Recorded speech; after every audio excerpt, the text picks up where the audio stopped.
भारत माता की, भारत माता की, भारत माता की, वंदे वंदे वंदे।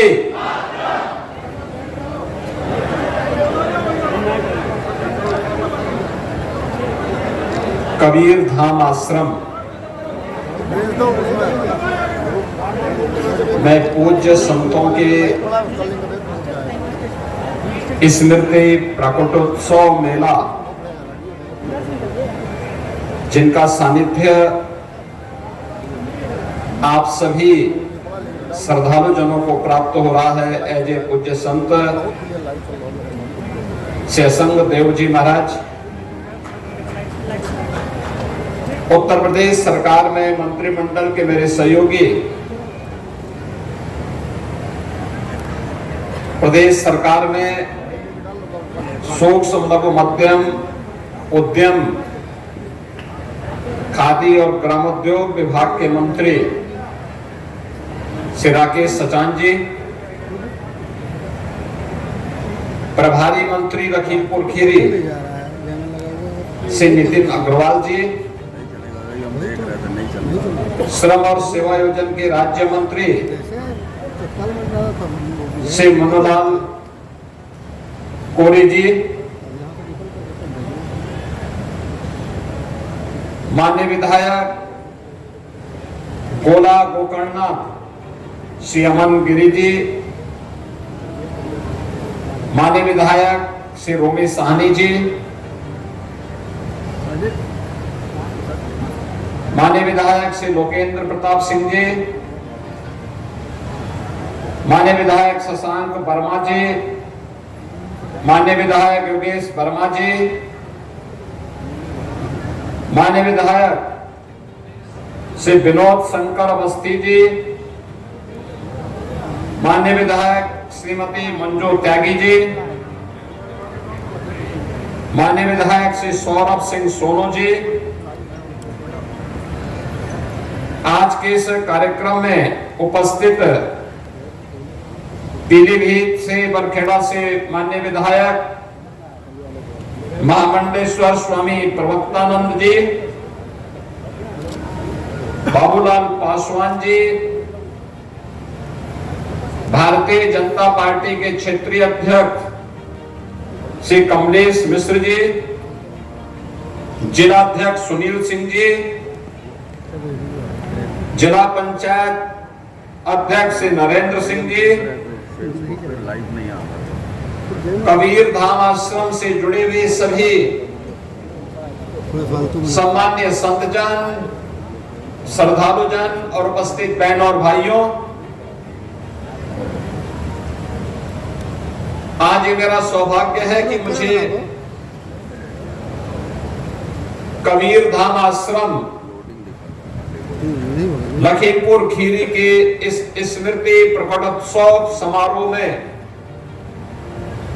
आप सबका दर्शन करने का अवसर प्राप्त हो रहा है।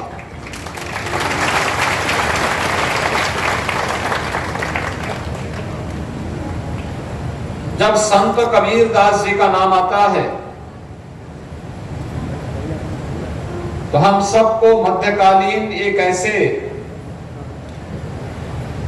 संत का स्मरण सहसा ही हर भारतीय के मन में उमड़ पड़ता है, जिस संत ने अपनी बेबाकी के कारण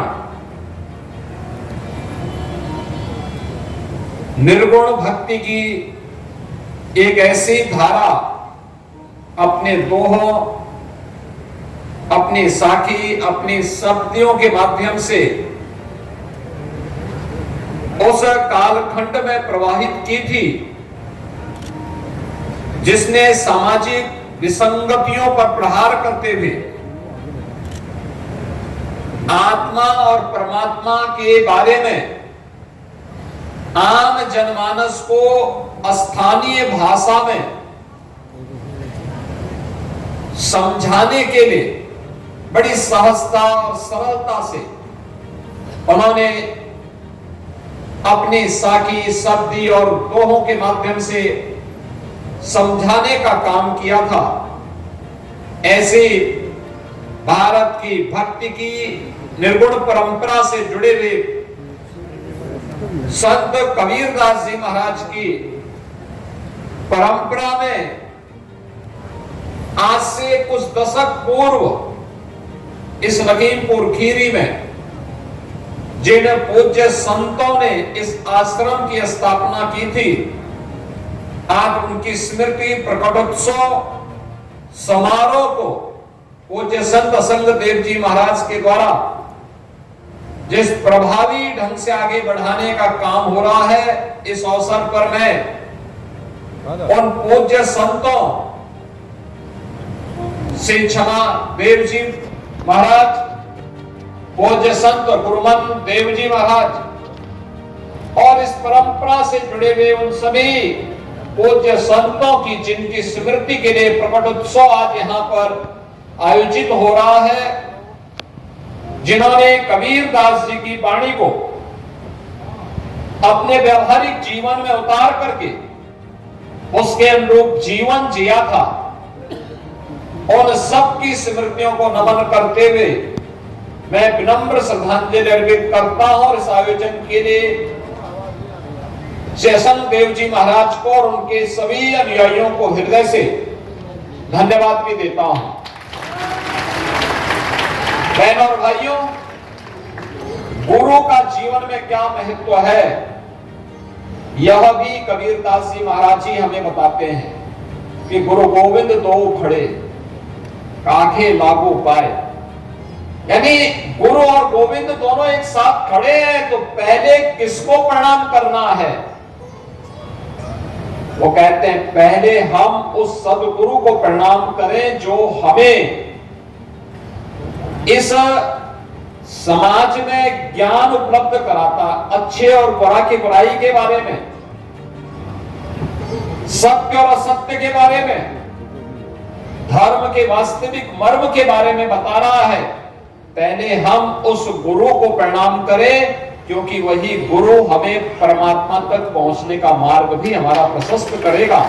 यह भी संत कबीर जैसे ब्रह्म ज्ञानी संतों के द्वारा जब अपनी वाणी के माध्यम से समाज को बताया जाता है, समाज की उस समय की विसंगतियों के खिलाफ भी किस प्रकार का प्रहार उन्होंने किया था, खासतौर पर आज के समाज के लिए अत्यंत प्रासंगिक है, जिसमें लोगों के मन में अधिक से अधिक संपत्ति बनाने की होड़ सी लगी है, अधिक से अधिक संपत्ति हड़पने और बनाने की, जायज और नाजायज दोनों तरीके से।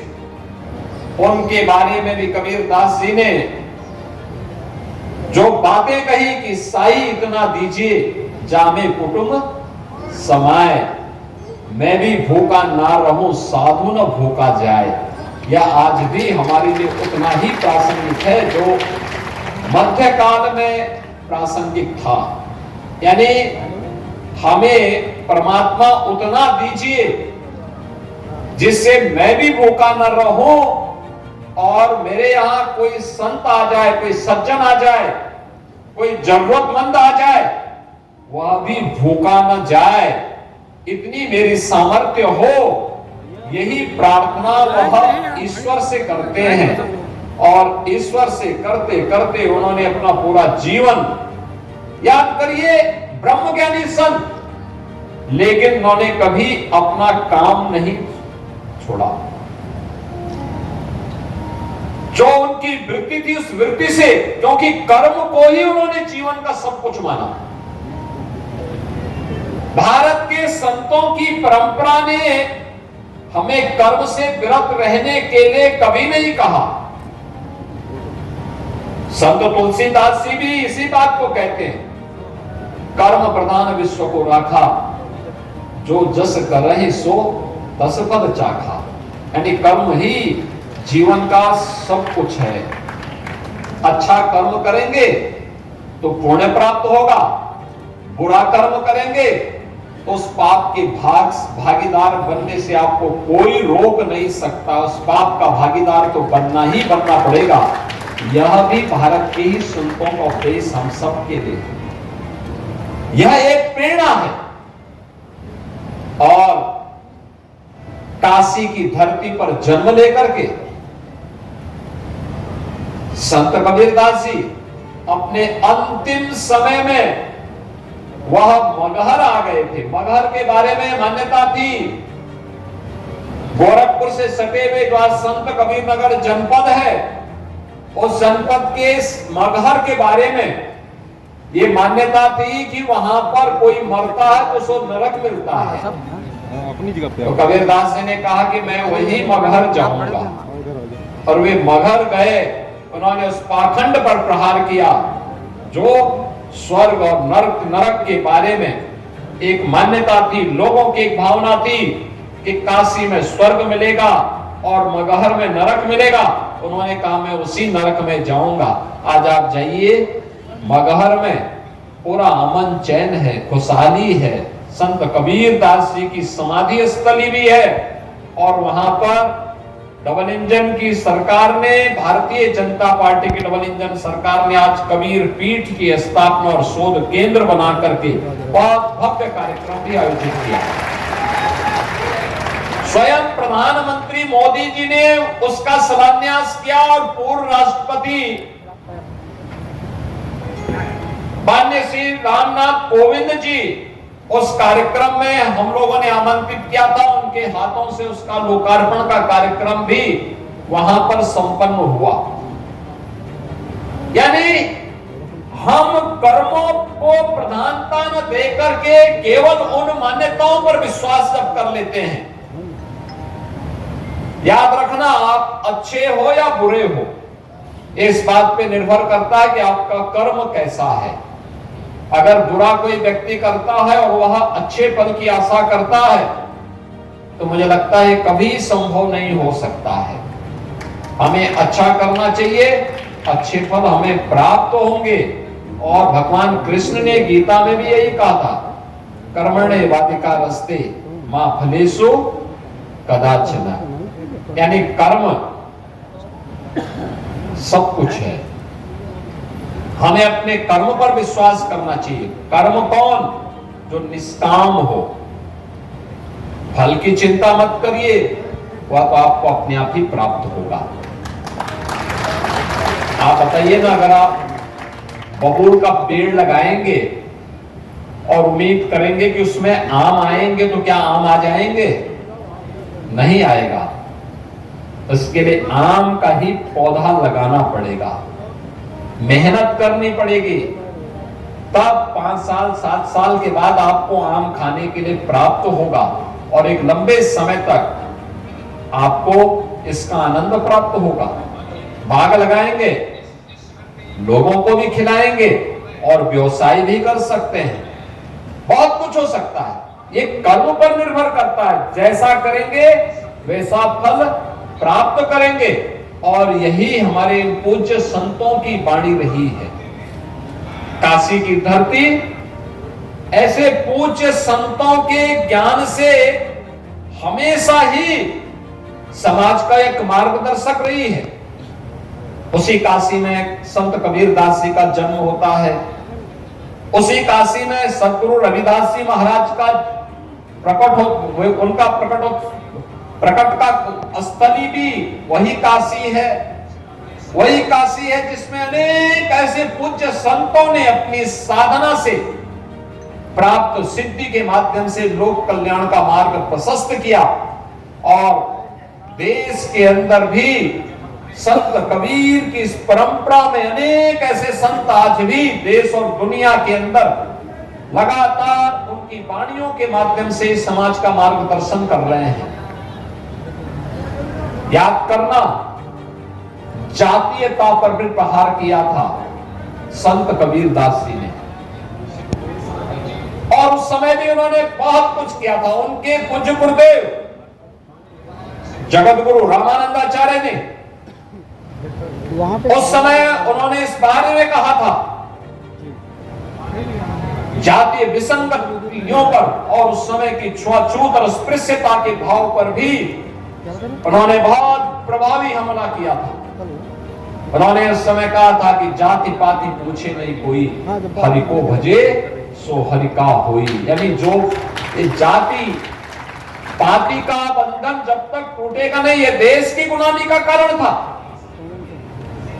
यानी जो देश की गुलामी का कारण रहा हो, जिसके कारण हमारा अस्तित्व संकट में खड़ा हुआ था, जिन कारणों से हमारी आस्था पर प्रहार हो रहा था, जिन कारणों से हमारे धर्म स्थल अपवित्र हुए थे, जिन कारणों से हमारी उस समय की पीढ़ी के सामने अस्तित्व का संकट खड़ा हुआ था, उनमें से समाज का विभाजन एक प्रमुख कारण रहा है। समाज का विभाजन जाति के नाम पर, छुआछूत और अस्पृश्यता के नाम पर, तमाम प्रकार के जो विभाजन थे, इस विभाजन से उभारने के लिए उस समय भी गुरु रामानंद जी महाराज ने, संत कबीरदास जी महाराज ने, सतगुरु रविदास जी महाराज ने, अन्य ऐसे अनेक पूज्य संतों ने, महाराष्ट्र की धरती पर भी तमाम ऐसे पूज्य संत हुए जिन्होंने उस समय के समाज को एक नई दिशा दी, और उनकी वाणी आज भी उतनी ही प्रासंगिक है जितना उस समय थी। उनकी प्रासंगिकता एक शाश्वत भाव के आधार पर है, और शाश्वत भाव हर देश, हर काल, हर परिस्थिति में समान रूप से लागू होती है। बहनों और भाइयों, आज जब हम यहाँ पर कबीर धाम आश्रम से के संस्थापक पूज्य संतों की स्मृति प्रकटोत्सव कार्यक्रम के साथ जुड़े हुए हैं, उन स्थितियों में हम सबका दायित्व बनता है। आज हमारा भारत विकास की जिन नई बुलंदियों को छूता हुआ दिखाई दे रहा है, एक नया भारत है। एक नया भारत जो अपनी विरासत पर भी गौरव की अनुभूति करता है, और जो विकास की नित्य नए प्रतिमान को स्थापित करते हुए लगातार दुनिया के अंदर एक ताकत के रूप में अपने आप को स्थापित कर रहा है। आप अनुमान करिए ना, आज से 10 वर्ष पहले, 8 वर्ष पहले कोई कल्पना करता था कि अयोध्या धाम में श्री राम जन्मभूमि पर भगवान राम का मंदिर बन पाएगा? जब राम भक्त इसके लिए आवाज उठाते थे तो लोग बोलते थे कि सपना सपना ही बना रहेगा। राम भक्त कहता था कि नहीं, हमें कितना भी संघर्ष करना पड़ेगा, हम करेंगे। 500 वर्षों से संघर्ष है, आगे भी संघर्ष करेंगे, लेकिन हम अपने मुद्दे से भटकेंगे नहीं। याद करिए, जब एकजुटता होती है ना, असंभव भी संभव हो जाता है। आज आप अयोध्या धाम में जाएंगे, भगवान राम का भव्य मंदिर का निर्माण हो चुका है। जो अयोध्या वीरान थी, आज फिर से वहां रौनक आ गई है। यानी अयोध्या धाम में गत वर्ष 6 करोड़ से अधिक श्रद्धालु दर्शन करने के लिए आया था। 6 करोड़ से अधिक श्रद्धालु अकेले अयोध्या धाम में, जिस अयोध्या में बामुश्किल कुछ लाख श्रद्धालु आ पाते थे, आज गत वर्ष 6 करोड़ श्रद्धालु आए थे। और इस वर्ष तो संख्या और भी बढ़ेगी, क्योंकि प्रयागराज महाकुंभ के कारण 13 जनवरी से लेकर के और 27-28 फरवरी तक हम लोगों ने देखा कि प्रतिदिन 10 लाख श्रद्धालु अकेले अयोध्या धाम में आता था दर्शन करने के लिए। बहनों और भाइयों, ये बातें इस बात को दिखाती है कि हम जब भी प्रयास करेंगे उसके परिणाम आएंगे। यानी कोई भी व्यक्ति जो इन धार्मिक स्थलों में जा रहा है, श्रद्धा भाव के साथ जा रहा है, निष्काम भाव के साथ जा रहा है, वह सही मार्ग पर ही जाएगा, सही दिशा में ही जाएगा, भटकेगा नहीं। किसी विदेशी ताकत के द्वारा उसको खरीद फरोख्त नहीं किया जा सकता, उसको समाज की मुख्य धारा से कोई भटका नहीं सकता है। और इसीलिए समाज की आस्था पर प्रहार करने के लिए समाज विरोधी तत्वों के द्वारा लगातार आज भी प्रयास हो रहे हैं, लगातार प्रयास हो रहे हैं। एक बांटने की साजिश, जाति आधार पर समाज को विभाजित करने की साजिश, लगातार प्रहार हो रहे हैं। और दूसरी ओर आस्था पर प्रहार। आप देख रहे होंगे लगातार कुछ ना कुछ ऐसी टिप्पणी जो भारत की सनातन आस्था को आहत करती हो, भारत और भारतीयता को अपमानित करती हो। इस प्रकार की साजिशें लगातार हो रही हैं। लेकिन हम सबको चाहिए कि सबसे पहले अपनी कमियों को हम दूर करें। बीमारी अगर कहीं पे है, समय रहते उसका उपचार होना चाहिए। ये बीमारी इससे पहले कैंसर बने और असाध्य हो, हमें उसको पहले स्टेज में इस पूरी तरह रोकना चाहिए, उसका उपचार करना चाहिए। और अगर हमने समय रहते उपचार कर लिया तो वही बाद में बड़ा घाव बनने या कैंसर बनने से हम उसको रोक सकते हैं। जो विसंगतियां हैं लंबे समय तक, लाखों वर्षों का जिस समाज का इतिहास रहा हो, स्वाभाविक रूप से उसके साथ समय के अनुरूप बहुत सारी अच्छाई के साथ साथ कुछ बुराइयां भी आ गई होंगी। उन बुराइयों को हमें समय समय पर संतों की वाणी के माध्यम से, परिमार्जन का मार्ग भी हमें उसके माध्यम से निकालना है, उसका समाधान का रास्ता निकालना है और उस मार्ग का अनुसरण करना है जो हमें सन्मार्ग पर चल करके लोक कल्याण के लिए और अंततः राष्ट्र कल्याण के लिए समर्पित कर सके। अभी यहाँ पे असंग देव जी महाराज जब बोल रहे थे तो उन्होंने कुछ बातें कही, वो सेवा की बात भी की, अपने माता पिता की सेवा की बात भी की, समाज के प्रति समर्पित भाव के साथ कैसे कार्य करना है इसके बारे में भी वो कह रहे थे। और अंततः सभी समस्याओं का समाधान एक ही है कि हम सब अपने आप को अपने राष्ट्र के प्रति समर्पित कर दे। राष्ट्र भक्त के प्रति समर्पण का भाव सभी मनोकामनाओं की पूर्ति का एक माध्यम है। और यही तो भारतीय मनीषा ने कहा था, माता भूमि पुत्रोहम पृथिव्या, कि धरती हमारी माता है। ये केवल राष्ट्र एक टुकड़ा नहीं है, ये जमीन का एक टुकड़ा नहीं है, ये हमारे लिए मातृभूमि है, ये हमारी पितृभूमि है, ये हमारी पुण्य भूमि भी है। और मातृभूमि के प्रति, अपनी धरती माता के प्रति यह भाव हर भारतीय के मन में होना चाहिए। जैसे कोई भी भारतीय यह स्वीकार नहीं कर सकता कि उसकी मां को कोई गाली दे, कोई भी भारतीय इस प्रकार की बातें स्वीकार नहीं कर सकता है कि उसकी पितृ परंपरा को कोई अपमानित करे। कोई भी भारतीय यह स्वीकार नहीं कर सकता है कि उसकी आस्था के केंद्रों को कोई अपमानित करने का दुस्साहस करे। जब स्वीकार नहीं कर सकता तो स्वाभाविक रूप से उसके मन में भाव भी आना चाहिए कि धरती हमारी माता है, इस धरती के प्रति हमारे कुछ कर्तव्य भी है। जैसे मां बच्चे का देखभाल करती है, ऐसे धरती माता भी तो उसी प्रकार का भाव से हम सबको पलने, पोसने, आगे बढ़ने, जीवन का गुजर बसर करने, आजीविका का साधन उपलब्ध करवाने और हर प्रकार की समृद्धि का मार्ग भी तो यही धरती माता हमें देती है।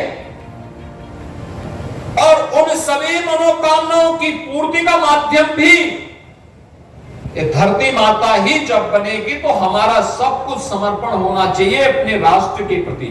जिन कारणों से राष्ट्र की एकता और अखंडता कमजोर होती हो, जिन कारणों से हमारा देश कमजोर होता हो, उन कारणों से अपने आप को दूरी करना, उन कमियों को दूर करना, उन कमियों को समय रहते हुए समाधान निकाल देना अगर हम करते हैं तो जिस देश की आजादी के लिए हजारों नौजवानों ने अपना बलिदान दिया, जिस देश की सुरक्षा के लिए आज भी हमारे लाखों सैनिक सीमाओं की सुरक्षा के लिए दिन रात की परवाह के बगैर, सर्दी गर्मी बरसात की परवाह के बगैर भारत की सीमाओं पर डटे हुए हैं।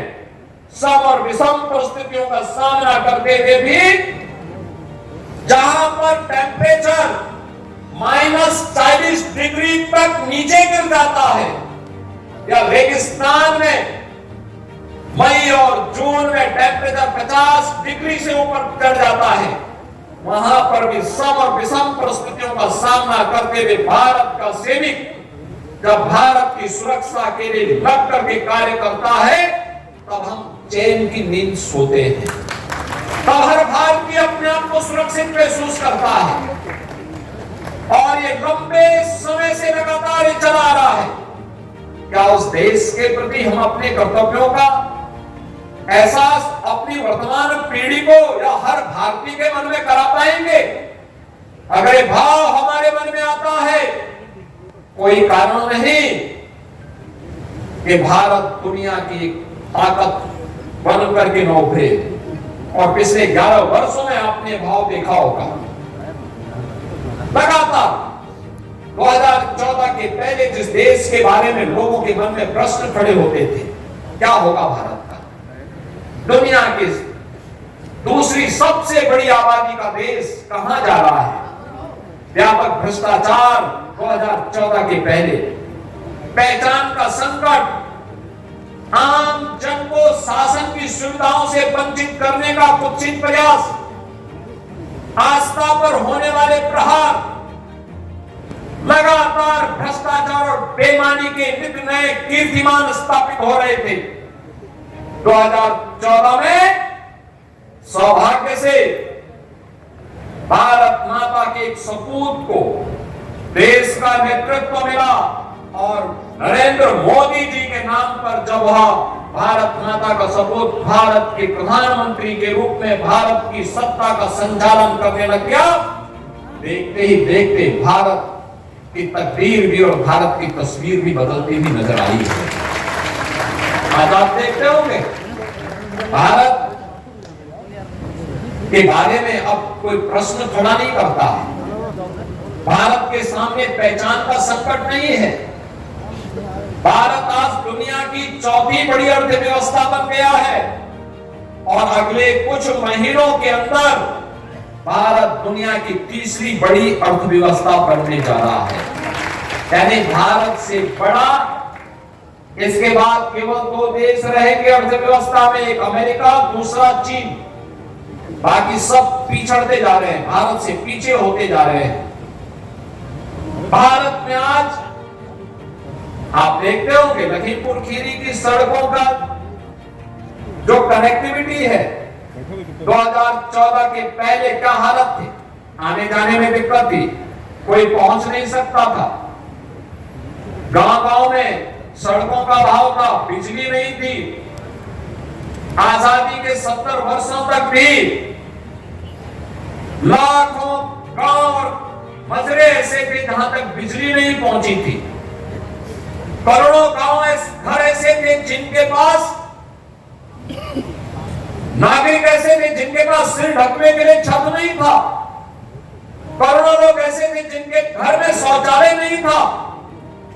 करोड़ों लोग ऐसे थे जिनके पास उज्ज्वला योजना का कनेक्शन नहीं था। करोड़ों लोग ऐसे थे जिनको आजादी के 70 वर्ष होने के बाद भी 2 समय भोजन नहीं मिल पाता था। नौजवान भटक रहा था, किसान आत्महत्या कर रहा था, देश के अंदर आतंकवाद, नक्सलवाद और उग्रवाद सिर चढ़ करके बोल रहा था। विदेशी घुसपैठ लगातार हो रही थी। भारत की सीमाओं पे भारत के दुश्मन लगातार भारत को चुनौती देते थे। भारत की आस्था अपमानित होती थी। सत्ता में आने का उद्देश्य ही हो गया था भारत की एक बार अखंडता को चुनौती देना, भारत को अपमानित करना। लेकिन सौभाग्य से मोदी जी देश के प्रधानमंत्री बने। आज नौजवान रोजगार प्राप्त कर रहा है। आज किसान खुशहाली का जीवन व्यतीत कर रहा है। लागत का 1.5 गुना दाम एमएसपी के रूप में उसको क्रय केंद्रों में प्राप्त हो रहा है। आज श्रमिकों के सम्मान की रक्षा हो रही है। नए उद्योग लग रहे हैं। विकास के निक में प्रतिमान स्थापित हो रहे हैं। अच्छी सड़कें, सिंगल लेन, डबल लेन, 4 लेन, 6 लेन, 12 लेन की, मेट्रो के नए पब्लिक ट्रांसपोर्ट सिस्टम की नई सुविधाएं विकसित हो रही हैं। रोपवे की सुविधाएं विकसित हो रही हैं। लोगों को प्राकृतिक आपदा से बचाने के लिए नए प्रयास हो रहे हैं। और भारत की आस्था का सम्मान कैसे होना है? काशी में काशी विश्वनाथ धाम, अयोध्या में श्री राम जन्मभूमि में भगवान श्री राम की जन्मभूमि के साथ साथ पूरी अयोध्या को वैश्विक नगरी के रूप में स्थापित करने का कार्य। और आपके लखीमपुर खीरी में भी तो गोरा गोकर्ण नाथ के धाम को विकसित करने के बड़े कार्यक्रम को आगे बढ़ाया गया है। ये नया भारत है। विरासत को भी और विकास में भी बेहतर समन्वय करता है। भारत की आस्था के साथ खिलवाड़ स्वीकार नहीं करता है। गरीबों को उनका हक प्रदान करता है। याद करिए, जो कार्य देश की आजादी के तत्काल बाद होना चाहिए था, वह कार्य उस समय नहीं हुआ। जो कार्य 1947 से लेकर के 1960 के बीच में होना चाहिए था कि हर गरीब के सिर को ढकने के लिए छत मिले, नहीं दिया। मोदी जी आए, 4 करोड़ गरीबों को उन्होंने प्रधानमंत्री आवास योजना का लाभ प्रदान किया। जिन गरीबों के घर में शौचालय बनना चाहिए था, ये शौचालय बीमारी से मुक्ति का भी और नारी गरिमा के प्रतीक भी थे। उन गरीबों के घर में शौचालय नहीं बने। मोदी जी आए, उन्होंने 12 करोड़ गरीबों के घर में एक शौचालय बनाया। आज नारी गरिमा की भी रक्षा हो रही है और बीमारी से भी मुक्ति हो रही है। यानी जगह जगह शौच करने से जो गंदगी होती थी, उससे जो बीमारियां पैदा होती थी, इंसेफ्लाइटिस एक बीमारी थी जिसमें लखीमपुर खीरी भी जनपद था, जहां पर सैकड़ों बच्चे इस बीमारी की चपेट में आते थे। और यही सीजन हुआ करता था जब ये मौतें होती थी।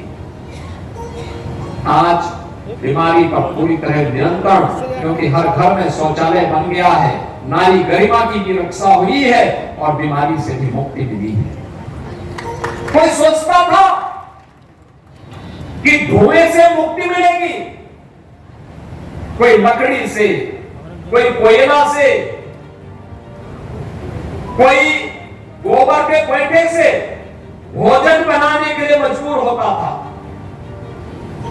बरसात होती थी, घर भूखों सोता था, क्योंकि लकड़ी नहीं, ईंधन नहीं, केरोसिन ब्लैक हो जाता था। आज तो हर परिवार को, भारत के अंदर 12 करोड़ परिवारों को, उत्तर प्रदेश में 1 करोड़ 86 लाख परिवारों को उज्ज्वला योजना में फ्री में कनेक्शन मिले। और उत्तर प्रदेश में हम लोग उन परिवारों को दीपावली और होली के अवसर पर फ्री में सिलेंडर भर करके उपलब्ध करवाते हैं। सिलेंडर भरा हुआ सिलेंडर उपलब्ध करवाने का काम करते हैं। दुनिया में बड़े बड़े देश हैं, विकसित देश हैं, वे अपनी जनता को फ्री में वैक्सीन कोरोना में नहीं दे पाए। वे अपने नागरिकों के लिए फ्री में राशन की सुविधा नहीं उपलब्ध करवा पाए। भारत एकमात्र देश है जिसने अपनी पूरी 140 करोड़ की आबादी के लिए वैक्सीन की सुविधा भी उपलब्ध करवाई, फ्री में वैक्सीन की सुविधा, और 2020 से ही फ्री में राशन की सुविधा का लाभ भी प्रदान कर रहे हैं। 80 करोड़ लोग फ्री में राशन की सुविधा का लाभ प्राप्त कर रहे हैं।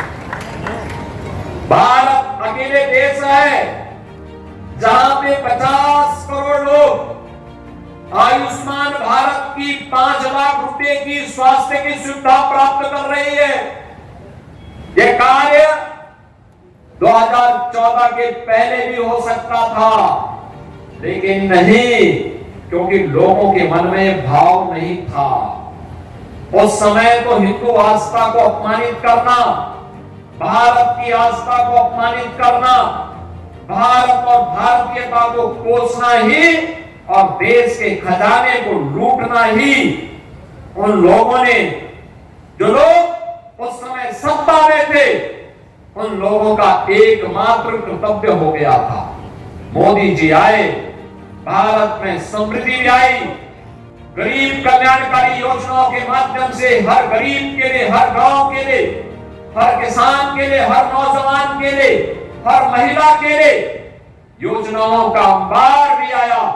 आज नया भारत दुनिया के अंदर अपनी ताकत का एहसास करा रहा है, और ये तब होता है जब मन में राष्ट्रीयता का भाव हो, राष्ट्र सर्वोपरि का भाव हो। ये तभी होता है, और यही तो प्रेरणा है हमारे पूज्य संतों की। भारत की ऋषि परंपरा की यही प्रेरणा है। माता भूमि पुत्रो हम पृथिव्या, ये धरती हमारी माता है, हम सब इसके पुत्र हैं। यही भाव जब हर व्यक्ति के मन में आता है, तब यह परिणाम सामने आता है। नहीं तो इससे पहले लोग कहते थे कि राम तो हुए ही नहीं, कृष्ण हुए ही नहीं। अयोध्या के बारे में, अयोध्या धाम के बारे में किस किस प्रकार की टिप्पणी होती थी। आप याद करिए, आज हमारी सरकार है, उत्तर प्रदेश में डबल इंजन की सरकार है। आपने कहा कि हर धर्म स्थल का सुंदरीकरण होना चाहिए, वहां पे जनता को सुविधा मिलनी चाहिए, यात्री विश्रामालय बनने चाहिए, रेल बसेरे बनने चाहिए,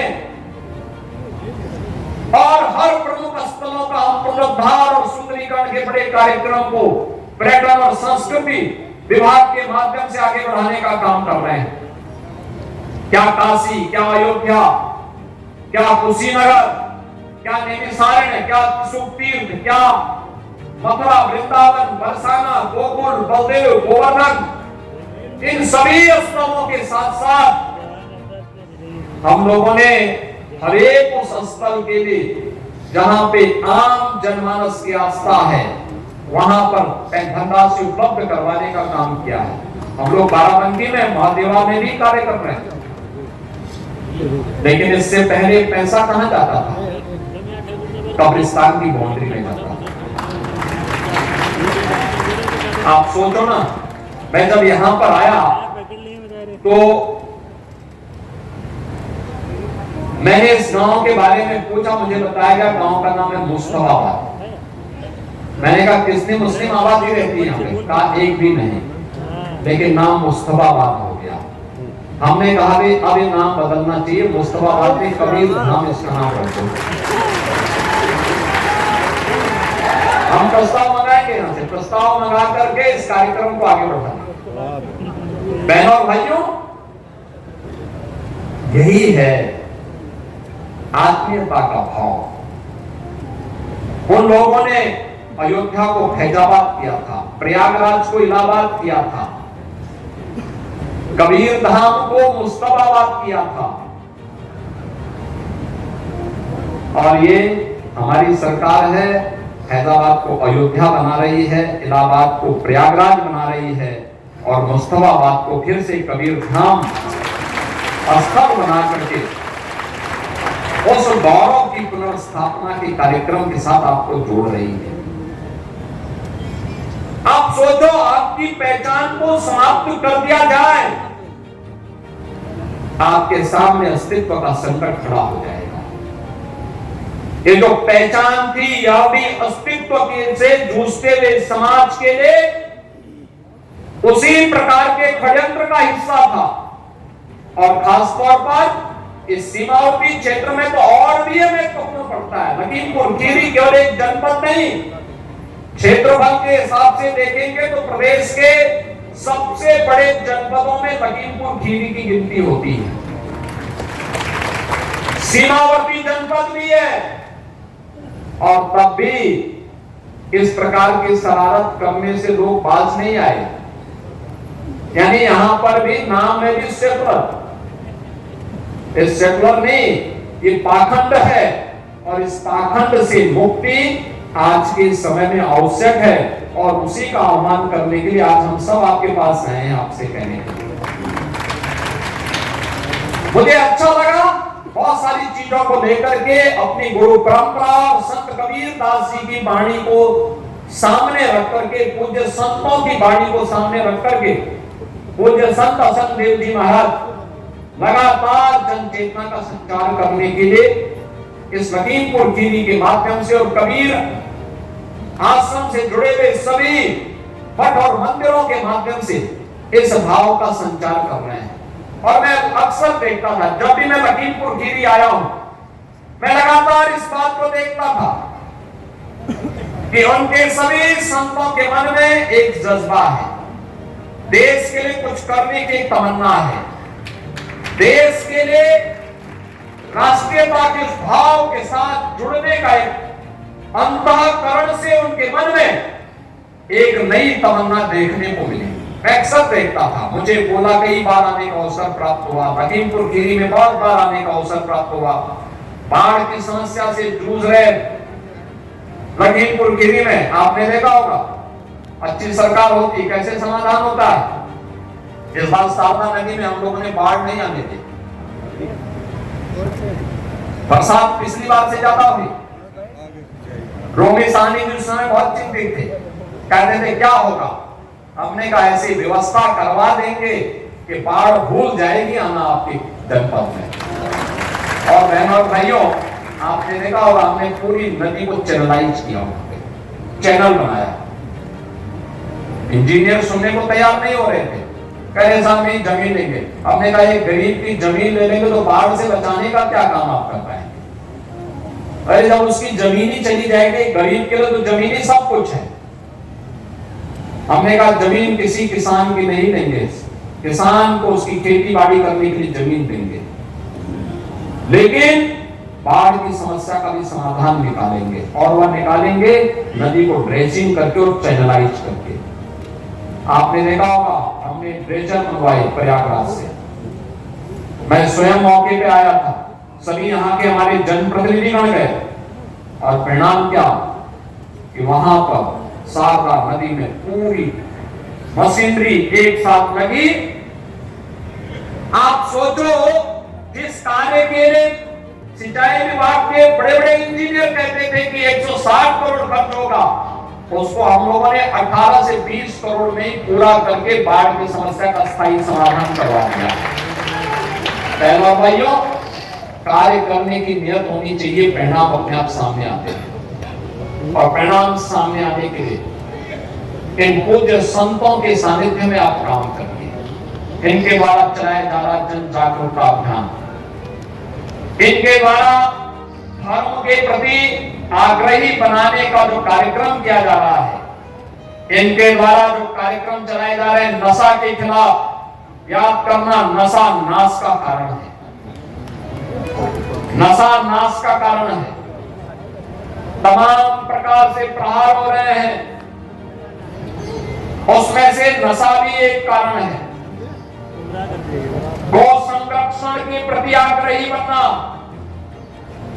प्रदेश सरकार ने 16 लाख भारतीय नस्ल के गोवंश के संरक्षण के कार्यक्रम को अपने हाथों में लिया है और इसमें एक निराश्रित को आश्रय स्थल है। हम लोग हर गाय के लिए 1500 रुपया महीना दे रहे हैं। मेरा आग्रह होगा जनता जनार्दन से भी, जनप्रतिनिधियों से भी, वे उन गौशालाओं में साप्ताहिक रूप से भ्रमण करके देखें कि गाय को सही चारा दिया जा रहा है कि नहीं दिया जा रहा है। क्योंकि अगर हम केवल जाएंगे, आपको कुछ नहीं करना है, आप केवल जाएंगे, वहां सफाई ठीक है कि नहीं है, गाय को चारा ठीक दिया जा रहा है कि नहीं दिया जा रहा है, सर्दी से गर्मी से बचाव की व्यवस्था है कि नहीं है, अगर आप इतना भी देख लेंगे तो गौ माता की बड़ी कृपा आपके ऊपर बरस जाएगी, बड़ी कृपा हो जाएगी। याद रखना, हमें गौ माता को तस्करों के हाथों में जाने से बचाना है और धीरे धीरे करके हमारा प्रयास हो कि जो हमारी खेती अभी केमिकल और फर्टिलाइजर से ऊसरता की तरफ जा रही है। देश के अंदर जिन राज्यों ने ज्यादा केमिकल और फर्टिलाइजर का उपयोग किया है, वहां की धरती ऊसर हो गई है। अब वहां पे अनाज पैदा होने में कठिनाई हो रही है, रेगिस्तान जैसी स्थिति पैदा हो रही है और ज्यादा केमिकल और फर्टिलाइजर का उपयोग करने का दुष्परिणाम क्या है कि वहां पे कैंसर, किडनी खराब होने की, लीवर खराब होने की बहुत बड़े पैमाने पे शिकायतें आनी शुरू हो गई। कुछ राज्यों में तो कैंसर के नाम पे ट्रेन भी चल रही है। इतना ज्यादा केमिकल और फर्टिलाइजर का उपयोग उन्होंने फसलों के लिए किया और इसीलिए आप सबसे मेरा आग्रह होगा, लखीमपुर खीरी खेती किसानी वाली भूमि है, बहुत उर्वरा भूमि है, अत्यंत उर्वरा भूमि है यहाँ की। हम धीरे धीरे करके, जिसके पास 10 एकड़ खेती है और प्रयास करें कि पहले चरण में 2 एकड़ और धीरे धीरे करके उसको प्राकृतिक खेती की तरफ लेकर के चले। यानी प्राकृतिक खेती में देसी भारतीय गोवंश, एक गाय एक वर्ष में 30 एकड़ खेती के लिए आपको वह सब कुछ दे देगी जो फर्टिलाइजर, केमिकल और पेस्टिसाइड से आपको प्राप्त होता है, उससे अच्छा देगी। और ये जो भी प्रोडक्ट होगा, जो भी खाद्यान्न होगा, ये जैविक खाद्यान्न होगा, जैविक खाद्यान्न होगा। इस जैविक खाद्यान्न से बीमारी नहीं होगी। आपको उस दिशा में आगे बढ़ने का प्रयास करना चाहिए। यह भी एक राष्ट्रभक्ति है। उर्वरक और केमिकल फर्टिलाइजर से धीरे धीरे छुटकारा और इसको हम गाय के गोबर और गौमूत्र से बनने वाला जो जीवामृत है उस दिशा में आगे बढ़ते हैं। लागत कम होगी। 1 एकड़ में एक अन्नदाता किसान को 12,000 से लेकर के 15,000 की बचत को केवल इसी से हो जाएगी। 1 एकड़ में अमूमन एक किसान 12 से 15,000 का केमिकल, फर्टिलाइजर और पेस्टिसाइड उपयोग करता है। ये सब बचत हो जाएगा। यानी इसी को ये नेचुरल फार्मिंग है, प्राकृतिक खेती है। इस प्राकृतिक खेती को आप बढ़ावा देंगे तो स्वस्थ भी रहेंगे, कोई साइड इफेक्ट भी नहीं होगा, खेती की लागत भी कम होगी, उत्पादन उससे बेहतर होगा, खेती की जीवंतता भी बनी रहेगी और खेती की उर्वरता बना करके हम आने वाली पीढ़ी को भी एक उन्नत भविष्य देने में सफल हो पाएंगे। यह हमारा एक दायित्व होना चाहिए। एक राष्ट्रीय कार्य है ये भी, तो गौ रक्षा करना और खेती की भी अपनी रक्षा करना, उसकी उर्वरता को बचाना। जल संसाधनों का भी यहां अभाव नहीं है, लेकिन अति दोहन करके हम इस गलतफहमी में न रहें कि यहाँ पे को जल स्तर ऊपर है, कोई समस्या नहीं होगी। हमारा प्रयास होना चाहिए जितना हम जमीन से नीचे से जल ले रहे हैं, भूगर्भीय जल ले रहे हैं, उतना बरसात में जमीन के नीचे चला भी जाए। घर में है रेन वाटर हार्वेस्टिंग लगाइए, खेती है तो नई तकनीक को अपनाइए, उत्पादन भी ज्यादा होगा और साथ साथ आपको इसका लाभ भी होगा। नशे के खिलाफ और किसी भी प्रकार का नशा हो, इसके खिलाफ एक अभियान का हिस्सा बनेंगे, एकदम आप बनाएंगे।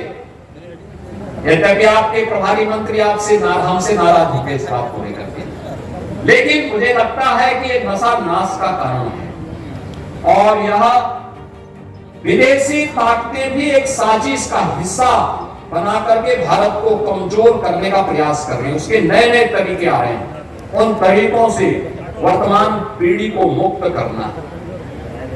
और अंतिम बात जो आपको मैं बताना चाहूंगा वह है, आपके पास फोन है, अपने फोन का इस्तेमाल उतना ही करना जो आपकी जरूरत हो। आपकी आंख की रोशनी पर बहुत खराब असर डालेगी, बहुत ज्यादा।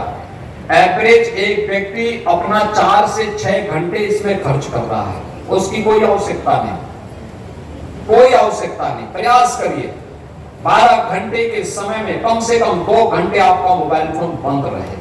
बाकी 12 घंटे तो यानी 14 घंटे बंद रखिए, शेष 10 घंटे, और वह भी 10 घंटे जब जरूरत हो तभी इस्तेमाल करिए। किसी प्रकार की मानसिक आघात से बचेंगे और साथ साथ आंख की ज्योति भी बनी रहेगी। तो ये सभी कार्य अगर आप कर पाएंगे तो आपके लिए हितकर होगा और इन पूज्य संतों के प्रति हमारी यही श्रद्धा का भाव भी होगा। आज के इस अवसर पर यहाँ पर विकास संबंधी बहुत सारे प्रस्ताव हमारे पास आए हैं, इन सब को भी हम अपने पर्यटन और संस्कृति विभाग के माध्यम से आगे बढ़ाने का काम करेंगे। लखीमपुर खीरी जनपद के विकास के लिए डबल इंजन की भारतीय जनता पार्टी की सरकार पूरी प्रभावी ढंग से, पूरी प्रतिबद्धता के साथ कार्य कर रही है, कार्य करेगी। कोई सोचता था कि आपके इस जनपद में मेडिकल कॉलेज बनेगा, लेकिन आज मंजू त्यागी जी के विधानसभा क्षेत्र श्रीनगर में एक मेडिकल कॉलेज भी बन गया है। कोई सोचता था यहां पर कि 4 लेन की कनेक्टिविटी से जनपद जुड़ेगा, आज वह भी साकार हो रहा है। और यहां का एयरपोर्ट को भी हम आगे विस्तार देने का कार्य कर रहे हैं, जिससे लखीमपुर खीरी केवल एयर कनेक्टिविटी से ही नहीं बल्कि इको टूरिज्म के बेहतरीन केंद्र के रूप में विकसित हो सके, बहुत अच्छे केंद्र के रूप में। याद रखना, टूरिज्म में अपार संभावनाएं हैं रोजगार की, और रोजगार की इन संभावनाओं को आगे बढ़ाने के लिए यहाँ के धार्मिक स्थलों को भी और यहाँ के प्राकृतिक सौंदर्य को भी सहारा लेकर के हम कार्य आगे बढ़ाएंगे। यह संभावना आपके पास है, ये समृद्धि इस जनपद को आने वाली पीढ़ी के जीवन को खुशहाल बनाने में काम आएगी। इस विश्वास के साथ मैं आज के इस अवसर पर उन पूज्य संतों की स्मृतियों को नमन करता हूं, जिनकी स्मृति में यह प्रकटोत्सव कार्यक्रम आज यहाँ पर पूज्य संत असंग देव जी महाराज ने आज यहाँ आयोजित किया है। आज के इस अवसर पर मैं इस कबीर धाम आश्रम से जुड़े हुए सभी पूज्य संतों को भी हृदय से अभिनंदन करता हूँ। जनप्रतिनिधियों का खासतौर पर जो विकास के लिए इस जनपद में रुचि लेकर के पूरी प्रभावी ढंग से कार्य करते हैं, और सबको भी मैं हृदय से धन्यवाद देते हुए आप सबके प्रति मैं अपनी शुभकामनाएं देता हूं। आज सूर्य षष्ठी भी है, बहुत सारे लोग छठ के आयोजन के साथ जुड़े होंगे, और खासतौर पर लखीमपुर खीरी में तो पूर्वी उत्तर प्रदेश और बिहार की काफी बड़ी संख्या रहती है। उन सभी को, आप सभी को मैं इस अवसर पर सूर्य षष्ठी की भी हृदय से बधाई देता हूं, अपनी शुभकामनाएं देता हूं। पूरे प्रदेश वासियों को भी सूर्य षष्ठी की बधाई और शुभकामनाएं देते हुए अपने मालिक को देवताओं के नाम मेरे साथ बोलेंगे, जय जय श्री राम, जय जय श्री राम।